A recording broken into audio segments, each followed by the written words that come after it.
Ok. Bienvenidos a Worldwide Ministry Academy. Vamos a ver hoy Salvación según la Cruz. Soy el rabino José B. Márquez, criptojudío. Esto es julio de 2024, judaísmo mesiánico Netzarim. Bienvenidos al judaísmo mesiánico. Puedes seguir todas nuestras enseñanzas sobre la Torah y el Mesías Yeshua, el mensajero divino, en nuestra página de respuestas en torahconh.com. Suscríbete a nuestro canal. Dicha historia es una historia bien famosa. Aparece en Lucas 23. ¿Qué sabemos sobre esta historia y si es verdadera? ¿Se acuerdan? Hay una historia que dice que Yeshua se encontraba en el medio y había dos malhechores, ¿sí? Perfecto. La mayor parte piensa automáticamente que este es alguien famoso y había dos zánganos ahí, dos personas que hacían maldad, que mataron a alguien, criminales de él, lo que fuera. ¿Qué sabemos según el código Corbertinos del siglo XVI en latín? Los nombres de los malhechores, como lo llamaban, son Soatán a la derecha y Shamata a la izquierda. ¿Se fijaron? Soatán y Shamata. O sea que hacemos los nombres de las personas. Si se fijan, los dos nombres son judíos, hebreos. Sí, Soatán. Eso quiere decir que no eran unas personas gentiles, no eran unas personas griegas, no eran venezolanos, eran hebreos. Según la tradición católica, ellos se llamaban Dismas y Gestas. Les cambiaron los nombres. Estos títulos, no es cierto. Esos son títulos ¿qué? Griegos, nombres griegos, y estos dos usaban. ¿Ok? Todos sabemos la historia, ¿cierto? El de la derecha le dijo a quién, hazme un forcito, hermano, no toques el celular. ¿Está bien? No, apágalo, mete en el bolsito, disculpa. ¿Ok? Entonces, ¿por qué sabemos de los ladrones y Yeshua? Vamos a ver.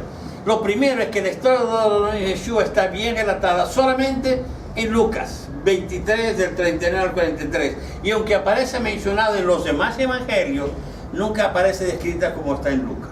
¿Okay? Dice en Lucas, y uno de los malhechores que había sido colgado lo injuriaba diciendo, ¿no eres tú el Mesías? Sálvate a ti mismo y a nosotros. ¿Okay? Una pregunta, para decirle no eres tú el Mesías, quiere decir que lo oyó, lo conocía, sabía quién era, lo había visto predicar y estaba en contra de él. ¿Ok? Pero intervino el otro. ¿Se acuerdan el nombre del otro? ¿Cuál es el nombre? Shamata. No, ponlo para atrás. Soatán y Shamata. Un poquito. Soatán es de la derecha y Shamata es de la izquierda. ¿Ok? Ahora podemos regresar. Entonces el que le dijo que sálvate a ti mismo y a nosotros es Shamata. Pero intervino el otro reprendiendo y dijo, ¿quién fue? Soatán. Ni aún temes a Elohim que estás en el mismo castigo, porque nosotros en verdad justamente padecemos, porque recibimos cosas dignas de las que hicimos, pero nada malo hizo. Si fíjense, él es hebreo, conoce a Yeshua y sabe que Yeshua no cometió pecado, ni cometió error, ni hizo nada. Él lo sabe al pie de la letra, porque él conoce las escrituras hebreas, conoce la Torah. Y no es simplemente una persona gentil, no es una persona que vino tal vez de Grecia, de Turquía, no. Es una persona hebrea que conoce lo que él está haciendo y que cree en él como el Mesías. Entonces dice, justamente padecemos porque recibimos cosas dignas de lo que hicimos, pero nada malo hizo y decía, oh Yeshua, acuérdate de mí cuando vayas a tu reino. Entonces sabía que el reino del Mesías era espiritual, porque cuando vaya a tu reino todos van a morir, o sea que no hay problema. Le dijo, de cierto te digo, hoy estarás conmigo en el paraíso. Nosotros, mucha gente que ha visto esto, especialmente la parte protestante, dice inmediatamente, solo hay que levantar las manos, aceptar a Yeshua y automáticamente voy al paraíso. Suena como si fuera eso, ¿cierto? Ok. ¿Qué más podemos decir? Fíjense en lo que dice el 39-43. Yeshua le dijo, de cierto te digo, hoy estarás conmigo en el paraíso. Suena como hoy, ya. O sea, yo estoy muriendo, no voy a resucitar en 3 días, pero tú ya estás salvo, tú vas directo. Aquí está tu pase, directamente puedes entrar en el paraíso. Suena, pero miren, no es lo que está escrito, dice, de cierto te digo hoy, coma, estarás conmigo en el paraíso. Suena En el futuro. En el futuro estarás conmigo en el paraíso. Entonces no es en el momento. ¿Ok? Pero lo usa mucha gente, especialmente pastores, para decir, ya está salvo, él no tuvo que hacer nada, no creía, ni siquiera sabía quién era. Sí sabía quién era Yeshua, sí lo reconocía como el Mesías. Solo que le dijo, cuando vayas a dar tu reino, recuérdate de mí. ¿Se fijaron cómo nos mintieron descaradamente? Él no era un malhechor común, era un, ¿qué? Hebreo. ¿Por qué sabemos que era hebreo? Debido a esta historia, el hombre de la cruz se desarrolló la falsa creencia que no se necesita nada para ser salvo. Uno va a cualquier iglesia cristiana y ¿qué es lo primero que sucede? Levanto mis manos y ¿qué? Soy salvo, me convierto. Ahora, ¿qué pasa si durante 52 semanas, todas las semanas me convierto? Algo está sospechoso, ¿cierto o no? No puedo convertirme todas las semanas. ¿Ok? Tengo que, si hay una conversión genuina, ¿qué pasa? Es para toda la eternidad. Y tengo que tener algún Si cambio. soy llamado por Elohim, si Elohim es el que escoge quién es llamado y quién no, quién es el elegido y quién no, entonces no puede suceder que cada semana yo me convierta. Algo está mal. Dice Juan 10:9, yo soy la puerta, el que viene por mí entrará, será salvo. Y yo soy la puerta. Lo que yo estoy diciendo, por mí pueden entrar ¿quiénes? Las ovejas perdidas de la casa de Israel y cualquier otra persona judía. Pero más que nada, él vino por las ovejas perdidas de la casa de Israel. Y también dice en 14:6, yo soy el camino, la verdad y la vida. Esta parte, camino, verdad y la vida, es la misma cosa que Torah. Está en los Salmos. En los Salmos usted puede conseguir el camino, la verdad y la vida. La ley de Elohim, la ley de los mandamientos de Elohim son el camino, la verdad y la vida. Entonces, ¿quién es Yeshua? Es el camino, la verdad y la vida. Es la Torah, está enseñando Torah. Nadie viene a quién, al Padre, al Creador del universo, sino a través de mí, a través de la Torah. Okay. Entonces decimos, me arrepiento y acepto al Maestro Yeshua como mi Maestro y Salvador. ¿Se acuerdan? Uno levantó las manos y todos hacíamos, llorábamos, las lágrimas caían, la música era estrondosa, todo sonaba maravillosamente. Y yo estaba ahí, una transformación completa, absoluta. ¡Wow! ¡Wow! Maravilloso, aquello era bello, hermoso, lindo, me sacaron fotos y todo. Y nunca más volví a la iglesia. La pregunta es, ¿de qué pecado me arrepentí yo y usted en ese momento? Yo acababa de entrar en la iglesia. Nunca me había leído el texto. Y me estoy arrepintiendo ¿de qué? ¿Será de que no tenía una esposa en ese momento? ¿Será que tal vez no pagué los impuestos? ¿De qué me arrepiento? ¿De qué nos arrepentimos todos nosotros la primera vez que levantamos la mano y nos dimos vuelta? De los 10 mandamientos. Yo no me acuerdo que me arrepentí, pero estaba llorando. Había una verdadera transformación. Pero mucha gente, yo estuve en la iglesia más grande de Venezuela, y la mayor parte, casi el 90%, nunca volvía a la iglesia. Entonces, ¿se convirtieron? No. Fue una experiencia espiritual muy linda, muy maravillosa. No le sacamos lo increíble que fue, pero solo un grupo quedó, solo un grupo entendió, solo un grupo se leyó el texto. Del grupo tuyo se lo gaste. Y del grupo mío, que fueron más o menos como 100 y pico de personas, soy el único que quedó. Todos los demás yo sé que volvieron, algunos hasta se metieron en otras religiones entre comillas. Ok, entonces la pregunta es, ¿de qué de pecado nos arrepentimos? Ok, ¿qué es la falsa creencia de la salvación? Naturalmente, después de la conversión falta algo, ¿cierto? Me convertí, ¿y ahorita qué hago?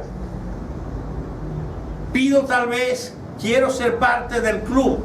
Este es un club, ¿verdad? Esta iglesia es un club. Tengo que comprar una acción. Tienen piscina y todo y voy a venir. Tengo que hacer algo después, ¿qué hago? Claro.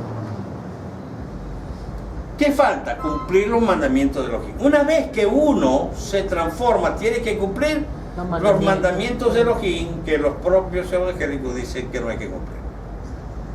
Porque fueron eliminados por Jesús. Maravilloso. Es como decir, voy al parque, pero puedo pisar la hierba todas las veces que quiero. Aunque dice no puedo pisar, yo sí puedo pisar. Ok.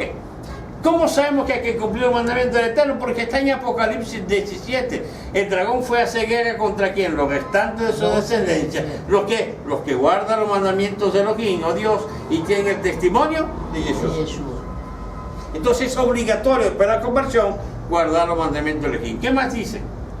También en Apocalipsis 14:12, aquí está la perseverancia de qué? De los elegidos, de los santos, los que ¿qué? Guardan los mandamientos de Elohim y la fe de Yeshua.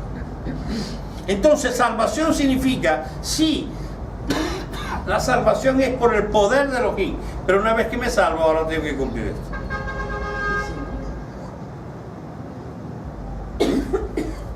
Porque yo puedo salvarme 1000 veces y al otro día ir con otra mujer que no es mi esposa.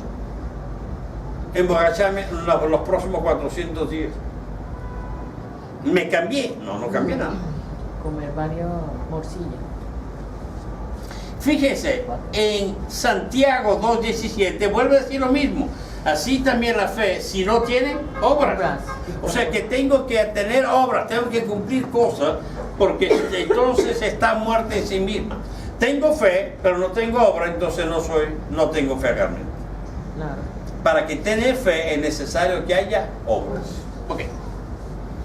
Sigamos con los dos ladrones Yeshua. ¿Por qué dice? Zoatán era un creyente en qué? Dígame en qué fue. ¿Era zoroastrismo? No. ¿Qué más? ¿Era dioses egipcios? No, él no era egipcio. ¿Qué más? ¿Era budista? No, Buda nació 500 años después. ¿Dioses griegos? Ya ni siquiera nadie le parlaba. ¿Era ateo? No, vemos que él confía que Yeshua es el Hijo de Dios. ¿Hinduismo? No, tampoco existía, estaba bien lejos. ¿Judaísmo? Era judaísmo. El Zoatán era hebreo. Creyente en la Torah. Creyente en la Torah. Ok. ¿Qué más dice? ¿Cómo sabemos que era un judío practicante? Lo dice el texto. Lo dice en el texto del Evangelio. Lucas 23, 16, 18. Así pues los soltaré después de castigarlo. Pero todos gritaron diciendo, quinta este y suéltanos a Barrabás. ¿Quién iba a ser realmente puesto en esa cruz? Barrabás.